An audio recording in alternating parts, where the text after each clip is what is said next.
So the Sardinia paintings.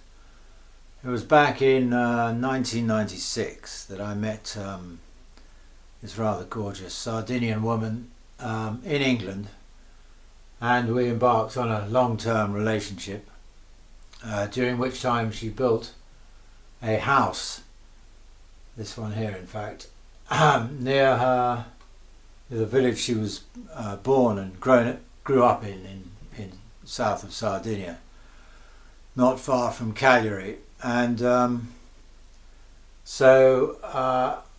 think the house was built in sort of 2000, early 2000 and something. So we were out there quite a lot, obviously, mostly in England, but we were out in Sardinia a lot of the time, living in this house. And you know, this was inevitably going to inspire a series of paintings, which it did. So I thought I'd show you a few of them, starting with this one, which was an early one, which is actually a piece of land that her father used to own. I think the family still own it, actually. And we went up there. It sort of looks down on the railway line passes through, you can see there's an old signalman's house there, and there was this rocks, and it's a typical Sardinian landscape. There's lots of rocks and cactus plants all over the place, excuse me, and I thought it made a rather good view. I cheated slightly actually, in that row of 3 trees didn't actually go quite at that angle, but I thought I'd change them, modify it a bit so that you had that sense of a triangle going on towards with a rock and the trees directing towards the roof of the signalman's house. And I think this was certainly one of the very first ones I did out there, if not the first, can't remember. Right, okay, this next one is Maria Teresa herself. The house was just, I mean, getting up in the morning and going to the front door and opening the front door and letting the light in the morning was always a pretty uplifting experience. It's beautiful, beautiful, always this sunshine pouring in through the door. And on this particular morning she was just sitting in a chair in the doorway. We had a few animals over the years. I think pictured in this one, there's at her feet there's a dog. I think she was called Lola, and she had a couple of litters. The first one was very successful, but I think her second litter actually killed her one way or another. She died during birth, which is rather sad. She was a lovely dog. And the little black dog, I don't know what breed it was she's holding, called Otello. He also came to a rather sticky end. He was poisoned. I don't know whether someone did it deliberately or he ate something, but he was poisoned, unfortunately. And the cat, I don't know, there were a couple of cats that passed through, stayed a while and then buggered off, so I don't know which one that was, but I thought it made quite a nice image, so I painted it.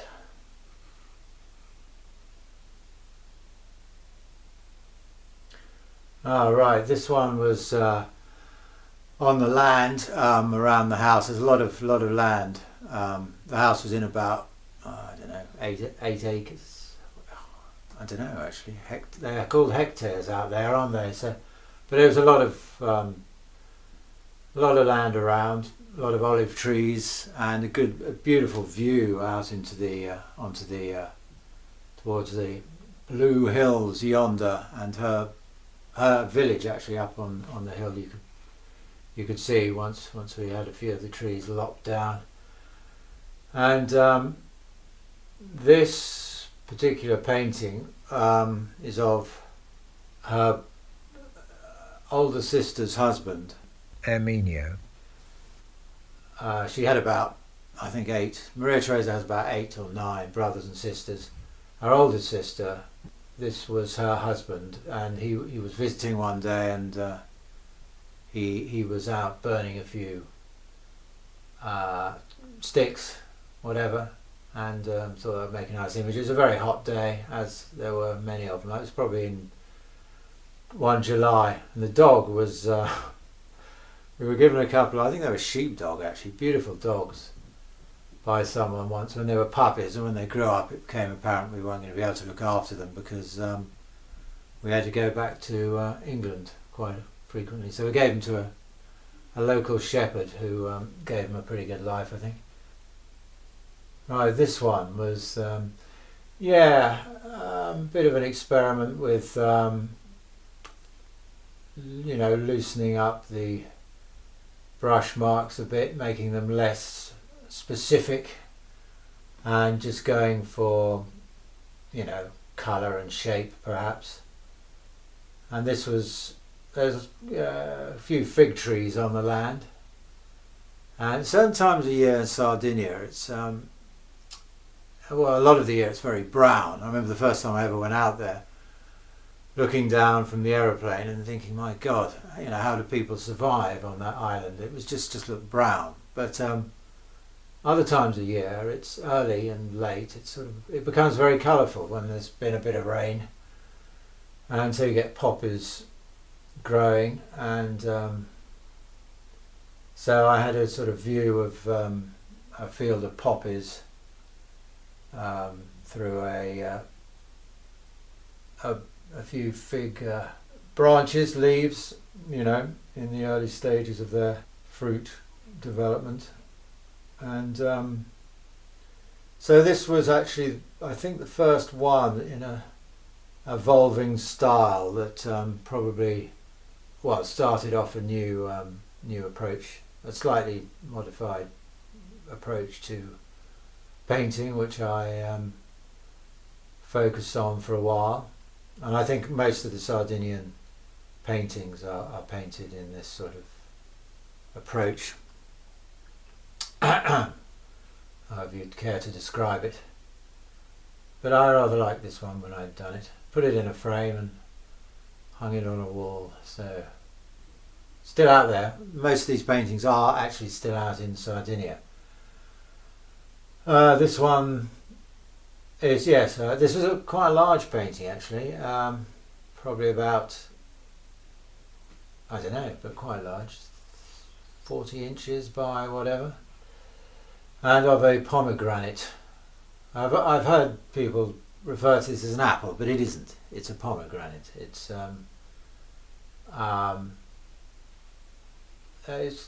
pomegranates don't usually have the sort of sheen on that this piece of fruit appears to have, but I was more interested in it I didn't want it to have a sort of dry skinned appearance, so I like it like that. But I mean, to me it's a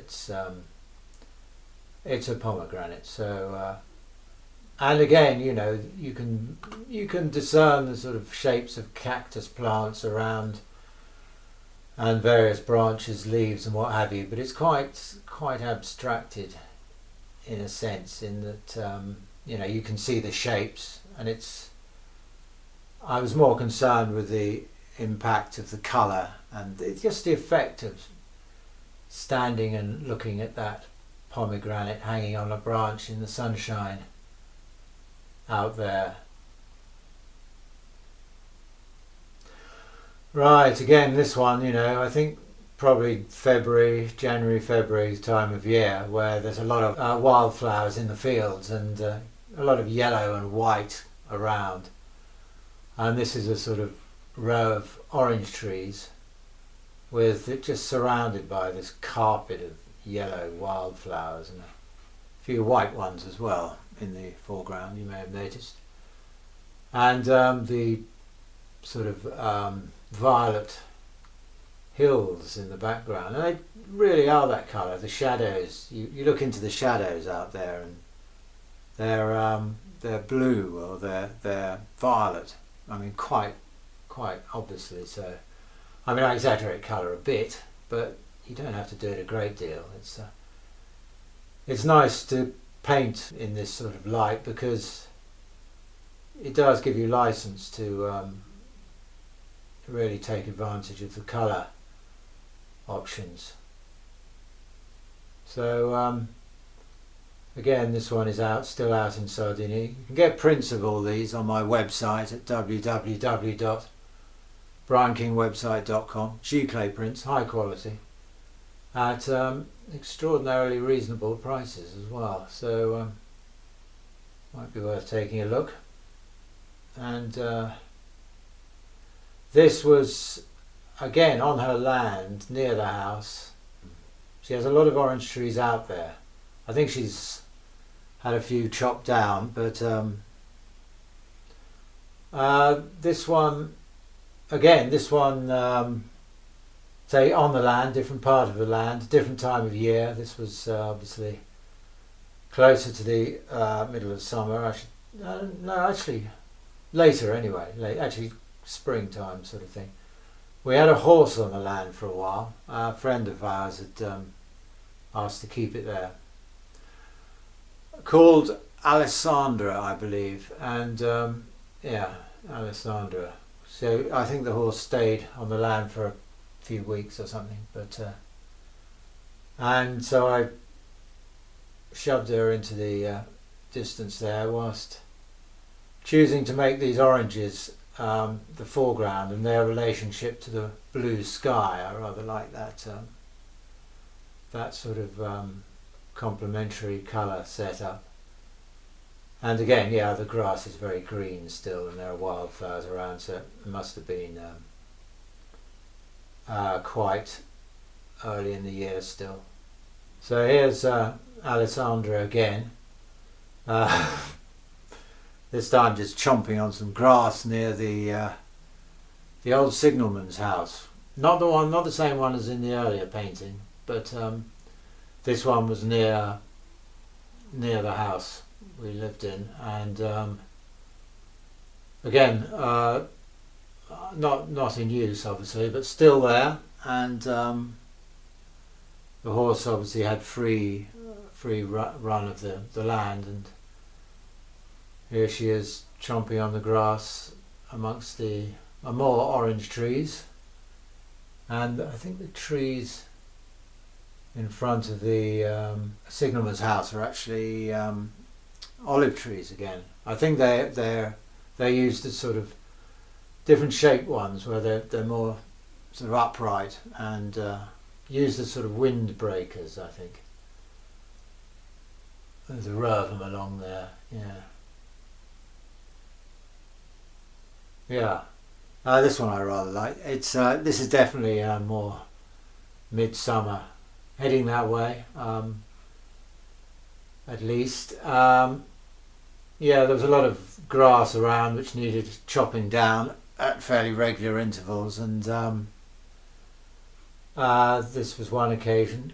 There are all sorts of approaches to this. You either get some bloke in with a tractor and pay him, which gets expensive, or you do it yourself with these sort of strimmer devices, they're called, which are actually great fun to use, but they keep breaking down. They keep getting their, whatever it is, they have a spinning thing that cuts through the grass that keeps getting either broken or tangled up somehow. So they have their disadvantages as well. But at some point you get to a stage where you've chopped enough of this grass down, and you have to sort of do something with it, and that involves getting it into bundles, raking it up, and at some point when no one's looking, you start a fire, which you're not really allowed to do in midsummer, obviously, and it is quite dangerous. We had a couple of incidents. I remember one time about 2 o'clock or 3 o'clock in the morning, we had to go out and extinguish a fire that we thought we already had extinguished, but had found a new lease of life and started spreading through the undergrowth. So we had to douse it. I can't remember how we got to discover it was still going, but we did, and we got out there and dealt with it. Right, but I like that one, that painting. Ah, this one, yes. Now this was obviously earlier in the year, a load of fruit trees blossoming. I think the ones, the pink blossom are on the, they're on peach trees. And I think the ones over on the right with the white blossom, I think are pear trees, in fact. So, but I thought this was a nice, colourful sort of image with the hills in the background, in the distance, and all these brittle-looking branches preparing to explode into colour. So, alright, this one is Leia out sitting out on the veranda with a pot of yogurt, actually, which, I don't know, she was spooning out onto her foot by the looks of things, or dropping onto the, maybe she was just spooning some out and watching it drop to the floor, I'm not sure, but and she liked to sit out on the veranda. But I thought this made quite a nice image with the bougainvillea plant behind her, those pink flowers, very, very colourful. That really grew in abundance out there. Okay, and yeah, this one is my godson, my cousin's son Sebastian, who came to stay with us for about 2 or 3 weeks or something, I think, with his dad, and we had a rather good time. And again, he came, you know, we'd have breakfast out, well, we had most meals actually out on the veranda, and Sebastian was just sitting here having his breakfast one morning, and I thought that would make a good image, which it was just a wonderful light first thing in the morning to wake up, to get up to that every day was again, I thought that captured the moment quite nicely, that painting. Yeah, but it does get very hot out there. I mean, my first ever visit was during the month of August, and it was unbearably hot. It really was. They tend to take siestas out there, which as an Englishman I wasn't really used to. I wasn't even comfortable with the concept, to be perfectly honest. The idea of going to bed after lunch, I mean, it didn't really make a lot of sense to me, you know, particularly as I was in this new environment and I wanted to explore it a bit and see what was going on. So I went, one of the first days I was out there, everyone else had sort of taken to their duvets, and I decided to go for a walk to the nearest village called Barali, which is about 3 miles away, I think. So I set off, but there's just no one else around, and I was probably about halfway there, I should think, when a car passed by.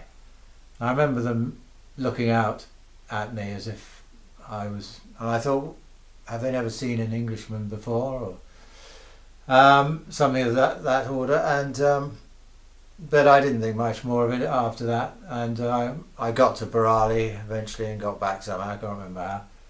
But it really was hot. I had a floppy hat on, I think, or something, but I learnt when I returned anyway that someone had reported that a strange looking Englishman, in fact I think I was described as a strange American, was seen walking to Barali at sort of, you know, 2 o'clock, middle of the I mean the sun directly overhead. Yeah, it was probably about 2 o'clock or something like that. Yeah, it was just unheard of. That sort of behaviour. They just don't do that sort of thing. And I didn't make a habit of it, to be honest. It was an uncomfortable experience. So yeah, so there are loads of other paintings, Sardinia paintings, but I didn't want to bore you too intensely, so I thought I'd just include a few here. And you can see probably more and these ones on my website, www.briankingwebsite.com. Prints available. The paintings themselves are actually in Sardinia, and I'll probably exhibit them out there at some point. Who knows?